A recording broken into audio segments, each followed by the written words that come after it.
अत्यंत अशा प्रकारचा दिवस आहे. महाराष्ट्राच्या आणि देशाच्या राजकारणामध्ये ज्यांना राजयोगी नेता म्हणून आपण ओळखतो असे शिवराज पाटील चाकूरकर साहेब यांचं आज दुःखद निधन झालं. जवळजवळ 6 दशकं त्यांनी महाराष्ट्राच्या आणि देशाच्या राजकारणामध्ये सेवा केली. लातूरचे नगराध्यक्ष, आमदार, विधानसभेचे उपसभापती, विधानसभेचे अध्यक्ष, त्यानंतर मग लोकसभेमध्ये देखील गेल्यानंतर त्या ठिकाणी मंत्री, लोकसभेचे उपाध्यक्ष, लोकसभेचे अध्यक्ष, देशाचे गृहमंत्री असा एक अतिशय बृहद प्रवास आणि त्यानंतर राज्यपाल असा एक अतिशय बृहद प्रवास हा त्यांच्या जीवनाचा राहिला. आणि या सगळ्या त्यांच्या राजकीय कारकिर्दीमध्ये एक अजातशत्रू अशा प्रकारचं नेतृत्व, पक्षाच्या भिंतीच्या पलीकडे, जाती धर्म भाषेच्या भिंतीच्या पलीकडे नेहमीच त्यांचं नेतृत्व राहिलं. आणि संपूर्ण एवढ्या मोठ्या राजकीय आयुष्यामध्ये कधीही एक डाग देखील त्यांच्यावर लागला नाही, कधी कुठला भ्रष्टाचाराचा आरोप देखील त्यांच्यावर झाला नाही. अतिशय स्वच्छ चारित्र्य हे त्यांनी त्या ठिकाणी ठेवलं.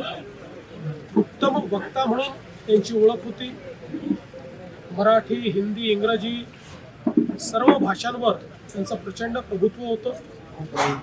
आणि लोकसभेचे अध्यक्ष म्हणून तर ज्या प्रकारे त्यांनी कामकाज हाताळलं, त्यामुळे त्या अध्यक्षपदाचा बेंचमार्क तयार करण्याचं काम त्यांनी केलं. या सगळ्या वाटचालीमध्ये सर्व पक्षीय जे ज्येष्ठ नेते आहेत त्यांच्याशी त्यांचे अतिशय जिव्हाळ्याचे संबंध राहिले. ते आपल्या विचारांशी नेहमी प्रतिबद्ध राहिले, पण प्रत्येक विचाराचा सन्मान त्यांनी नेहमी केला. आणि म्हणूनच एक असं नेतृत्व होतं की ज्यांनी राजकारणामध्ये एखादा योगी ज्या प्रकारचं जीवन जगतो तसं जीवन जगण्याचा प्रयत्न केला. आज त्यांच्या जाण्यामुळे निश्चितच महाराष्ट्राची आणि देशाची एक मोठी हानी झाली आहे. मात्र हे आपण निश्चितपणे म्हणू शकतो की राजकीय संस्कृती कशी असावी आणि सुसंस्कृत नेता कसा असावा या संदर्भात कोणालाही त्या ठिकाणी प्रेरणा घ्यायची असेल तर ती शिवराज पाटील साहेबांकडनं नेहमीच घेता येईल अशा प्रकारचं त्यांचं व्यक्तिमत्व राहिलेलं आहे. वैयक्तिक माझा देखील त्यांच्याशी संबंध आला आणि मला आजही आठवतं की माझ्या मागच्याही कार्यकाळामध्ये ज्यावेळी मी काही चांगले निर्णय केले त्यावेळी समोरून स्वतः फोन करून हा निर्णय चांगला आहे, या निर्णयाचा फायदा होईल याबद्दल अभिनंदन करणारी अशा प्रकारची त्यांची एक मला असं वाटतं वृत्ती होती की ज्यातनं चांगल्याला चांगलं म्हणण्याचा एक नेहमी त्यांचा भाव असायचा. अनेक वेळा त्यांच्याशी भेटी व्हायच्या. अतिशय कुठल्याही गोष्टीचं सविस्तर ज्ञान असल्यामुळे त्यांच्याशी बोलणं हा देखील एक मला असं वाटतं एक परवणीती असायची. आणि आपल्याला सगळ्यांना कल्पना आहे की तसं अतिशय जबाबदार अशा प्रकारचं त्यांचं रूप होतं. एक नेता म्हणून त्यांच्याकडे पाहिल्यानंतर विश्वास वाटायचा अशा प्रकारचं त्यांचं नेतृत्व होतं. त्यामुळे निश्चितच सर्वांना त्यांची आठवण राहील. लातूर शहराला, लातूर जिल्ह्याला तर त्यांचं इतकं सानिध्य लाभलं. 7 वेळा लोकसभेला आणि 2 वेळा विधानसभेला ते इथनं निवडून गेले. त्यामुळे निश्चितच एक मोठी पोकळी आहे.